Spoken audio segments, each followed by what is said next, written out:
Imagine standing on a beach where the sand is not golden or fine white, but a coarse, dark black. It is late 1944. You are Private Hiroshi, a 22-year-old young man who should have been reading poetry or shaping clay in his peaceful village, but instead, you are standing on the shore of Iwo Jima. Smell is the first thing that assaults you. It is not the fresh, salty tang of the ocean. It is the sharp, choking stench of sulfur, as if it is seeping from the very pores of the earth. You look toward the distant mountain Mount Suribachi and realize it is not merely a mountain. It is a dormant smokestack waiting to breathe again. Hiroshi is not allowed to remain on the beach. He receives orders to move inland and then to go down. General Kuribayashi's strategy is unlike anything the Imperial Japanese Army has ever attempted. There will be no glory on the beaches. The entire army is vanishing beneath the ground. Hiroshi grips a shovel and a pickaxe, tools that feel foreign in his hands, and steps into the mouth of a cave. As he descends 6 meters, then 9 meters below the surface, sunlight becomes a distant memory. He is entering the beehive. Heat is the first thing here that breaks a man's will. When Hiroshi strikes the rock face with his pick, a blast of hot air rushes straight into his face. This is a volcanic island still alive and violently shifting beneath his boots. The deeper they dig, the hotter it becomes. Combat engineers say the temperature in these tunnels ranges from 50 to nearly 60 degrees Celsius.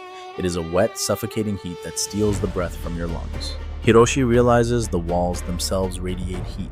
He watches an older soldier press his mess tin against the bare rock. Within minutes, the heat from the stone cooks the food.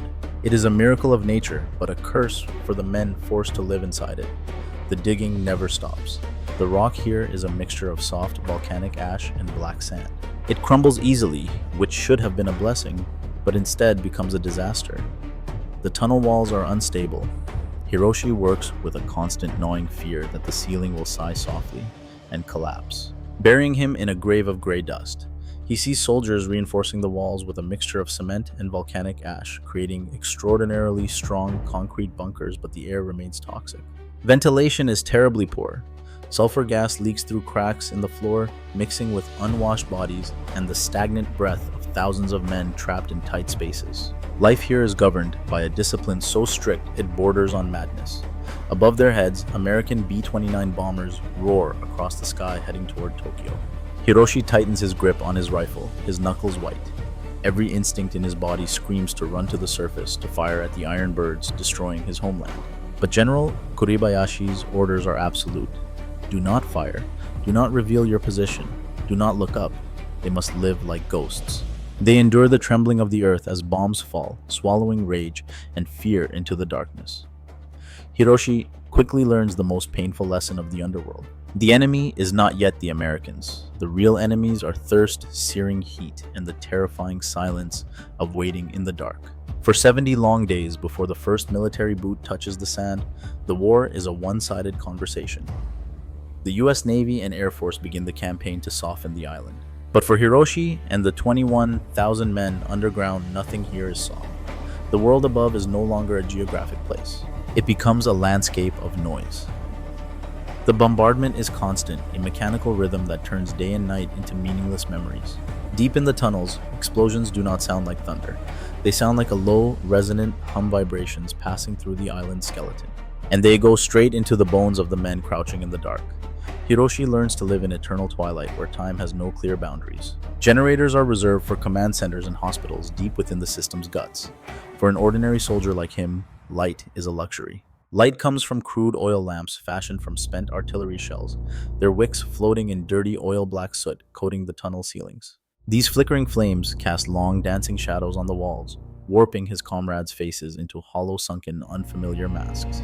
The lack of light disrupts the body clock. Soldiers sleep in broken snatches, waking screaming from nightmares, unable to tell day from night, only to realize the scream comes from the earth itself as another heavy bomb slams into the shell above, shaking the entire tunnel system like a wounded creature. But darkness is bearable compared to the stench. In this closed ecosystem, sanitation is the first silent and inevitable casualty. There are no real toilets for an army of this size buried underground, where every inch of space is devoted to war and survival. Soldiers use metal drums or dark corners of unfinished tunnels as makeshift latrines with no privacy and no safety. In 50-degree heat, waste ferments rapidly. The air becomes a thick, toxic soup of ammonia, feces, sweat, and ever-present sulfur. Vent shafts, though cleverly disguised on the surface, only partially help. Dysentery spreads through the ranks like wildfire. Hiroshi watches once strong men, who boasted of fighting to their last breath, shrink into trembling skeletal figures ravaged by disease. They are too weak to stand defeated by bacteria, long before seeing a flesh-and-blood American Marine on the battlefield. The only relief, if it can be called that, is guard duty at the ventilation shafts. It is a coveted post, dangerous, but filled with longing and fragile hope. When it is Hiroshi's turn, he climbs a narrow vertical ladder toward the surface, where light and air exist like forbidden luxuries. He is not allowed fully outside, that would expose their position, but he can sit near the metal grate concealed by careful camouflage. For a few precious minutes, he presses his face close to the opening. He sees a patch of blue sky and feels a breeze free of rot and disease. It is a cruel window into a world he no longer belongs to, where life goes on normally while he is buried underground. From his vantage point, the island appears abandoned, a gray wasteland of bomb craters with no sign of life or resistance. The Americans believe they are bombing a ghost town, certain nothing could survive such prolonged devastation. They do not know that beneath the craters, an underground city teems with life, waiting, sharpening bayonets in the dark, praying for the silence to end. The morning of February 19, 1945 begins with an eerie, unnatural stillness. After days of earth-shaking bombardment, the sudden quiet is more terrifying than noise. Hiroshi is positioned in a reinforced concrete bunker, disguised as a natural rock mound overlooking the southeastern beaches. Through a narrow firing slit just wide enough for a machine gun barrel, he watches the ocean. It is no longer an ocean, it is a steel-paved road. The American fleet stretches to the horizon, an industrial display so immense it seems to tilt the axis of the earth. Landing craft cut through the waves toward shore, slicing white trails across the dark water. This is the moment every soldier has trained for during months of waiting. In any other battle, under any other doctrine, defense would begin now. Japanese forces traditionally fought at the water's edge, trying to push the enemy back into the sea. But General Kuribayashi forbade it. The order travels clearly through the damp, narrow tunnels. Let them land. Let them gather. Wait. Hiroshi's finger hovers over the trigger, trembling not with aggression, but with the strain of restraint. He watches the first wave of Marines hit the beach. They stumble in the soft volcanic ash. The loose black sand is deep. Soldiers sink to their ankles, vehicles, bogged down tracks spinning uselessly. Walking alone is a struggle. Yet the island remains silent. No gunfire, no mortars, only wind and waves against the dark shore. The Americans advance confused by the lack of resistance. They bunch together on the beach, thousands of men and tons of equipment packed into a narrow killing zone. Perhaps they believe the bombardment truly wiped out the defenders. It is a masterful psychological blow. Silence lures them deeper into the target's arena. Hiroshi watches them scan the barren, rocky landscape for an enemy that is essentially invisible. He is no longer fighting a human foe, he is a cog in a massive trap. The trap is wound tight and about to snap shut. Then the signal comes, not a shout, but a simultaneous eruption that shakes the entire island. By mid-morning, the mountain awakens. From hundreds of concealed openings, palm-covered spider holes, steel doors painted to look like stone, deeply buried bunkers, the island opens fire. It is a wall of sound so dense it feels tangible. Hiroshi squeezes the trigger.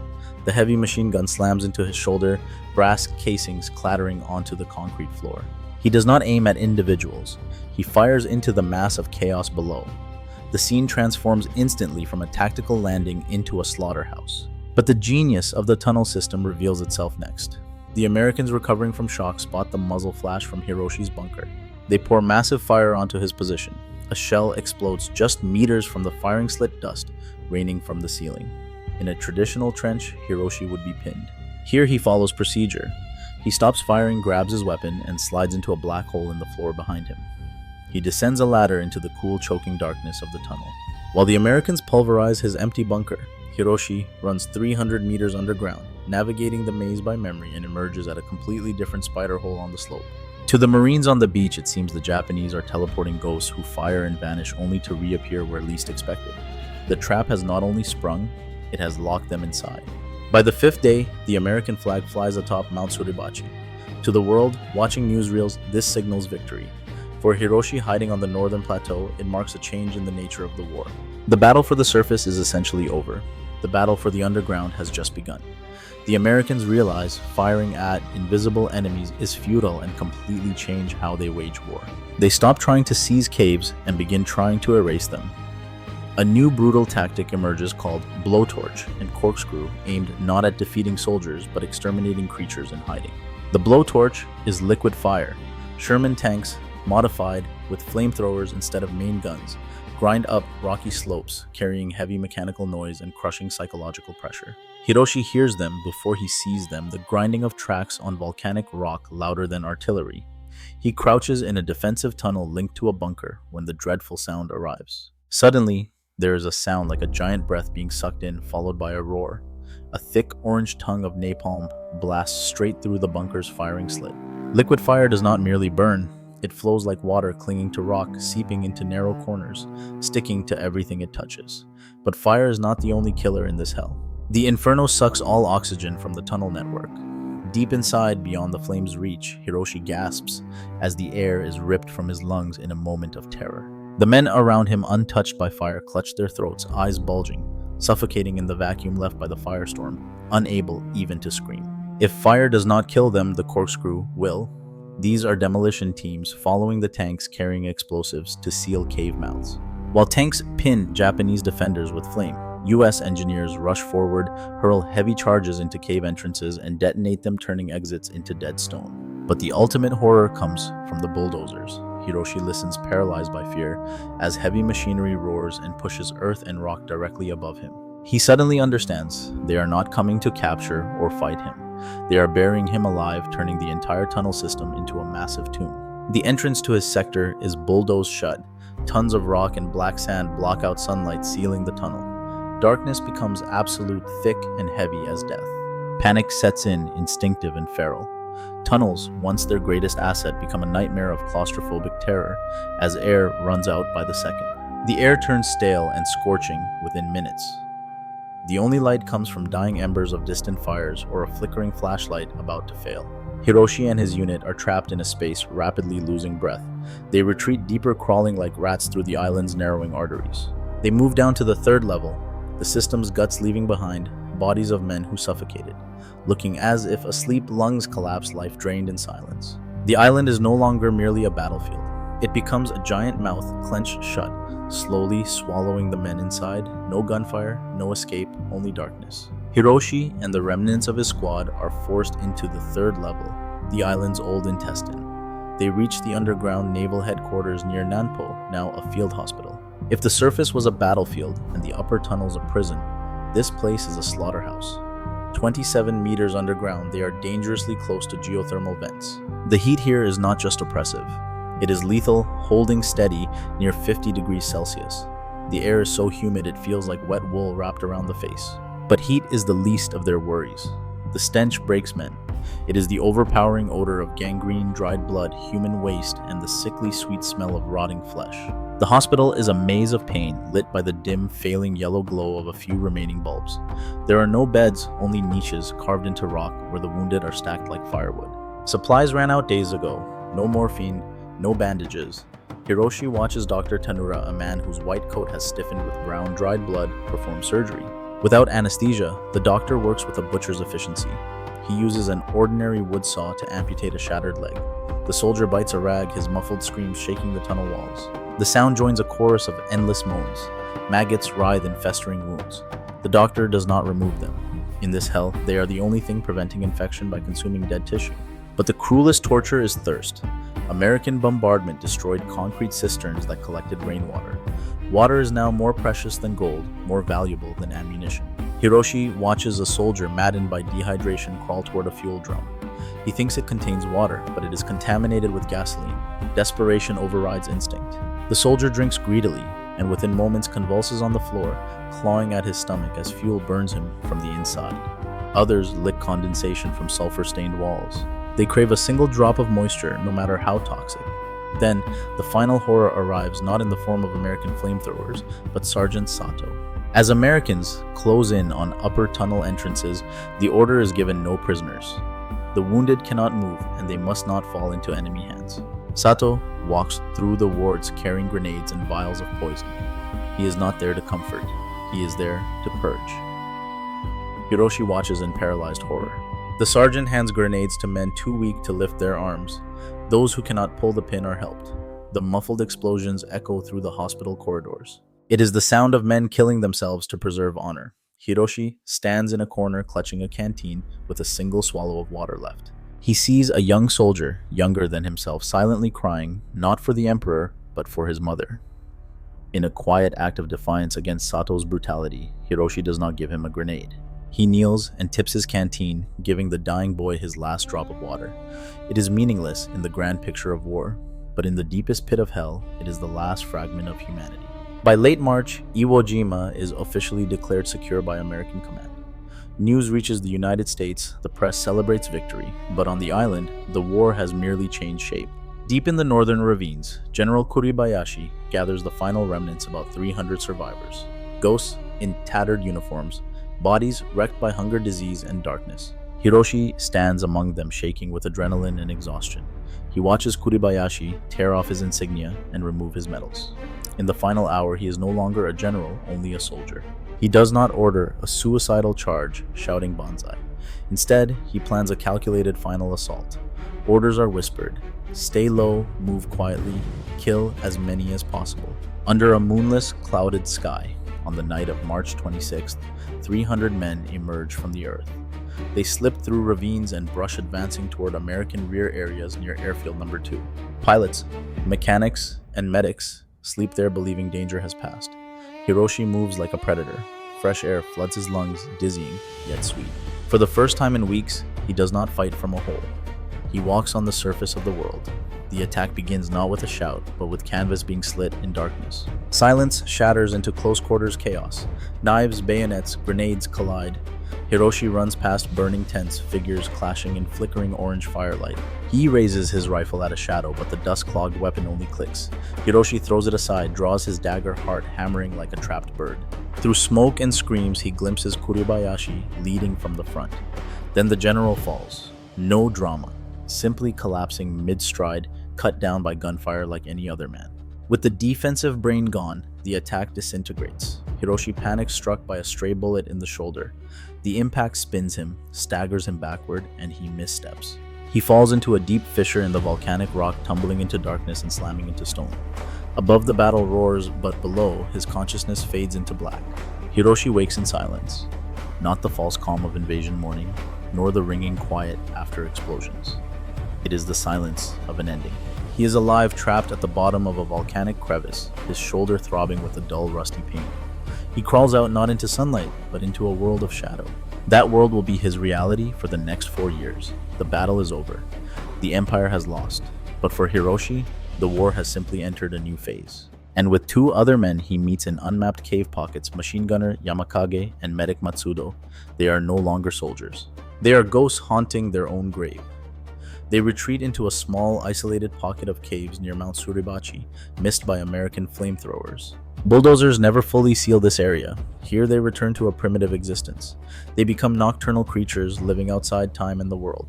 By day, they sit in absolute darkness, motionless, conserving energy and water, whispering about meals once eaten and girls once known in a distant past. They sleep clutching grenades to their chests, terrified a patrol might discover them at any moment.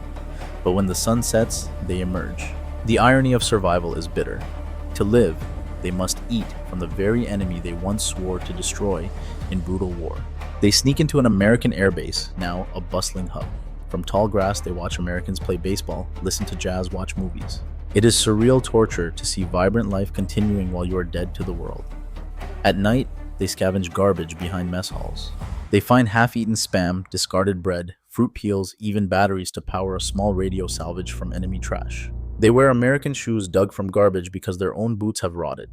They drink rainwater collected in discarded Coca-Cola bottles, surviving on American waste. Months pass, 1946, 1948. Through the stolen radio, they hear unbelievable news of Japan's surrender and transformation. But in the cave's darkness, these truths sound like lies, enemy propaganda meant to lure them out for execution. So they stay. They remain until uniforms are rags on skeletons. Their skin turns gray from lack of sunlight, and loneliness grows heavier than stone. Finally, in January 1949, nearly 4 years after the guns fell silent, the end comes. They are discovered near the airfield perimeter. They do not fight. There is no ammunition left, and perhaps no will. They surrender. Hiroshi steps into blinding daylight, trembling hands shielding his eyes. He carries almost nothing. He leaves behind his rifle. He leaves behind the grenade meant for himself, but in his other hand, he grips a rotting cloth bag. Inside is an old gas mask, cracked rubber lenses clouded with mold. It is the only witness to the heat, thirst, and darkness. He looks at the mountain one last time. Now it is silent, covered in green vegetation, hiding the scars of the past. The monster has gone back to sleep, but it has kept 20,000 of his brothers in its belly forever. The story of Iwo Jima is often told through the image of a victorious flag, but the real story lies beneath the monument's feet. It lies in 18 kilometers of tunnels where men lived, fought, and died under unimaginable conditions. It is a story of endurance pushed beyond limits of strategy, turning an island into a weapon, and of the terrible price paid by those who held the line. Today, Iwo Jima, now called Iwoto, has again become a Japanese military base largely closed to civilians. The tunnels remain dangerous and collapsing. Within them, the remains of 12,000 Japanese soldiers are still missing, buried in stone forever, guarding their positions in the dark. If this journey has opened your eyes to buried history, consider subscribing to the channel. We dig into the past even when it takes us into the darkest places. Please like the video to share the story and tell us in the comments which piece of buried history do you think should be uncovered next.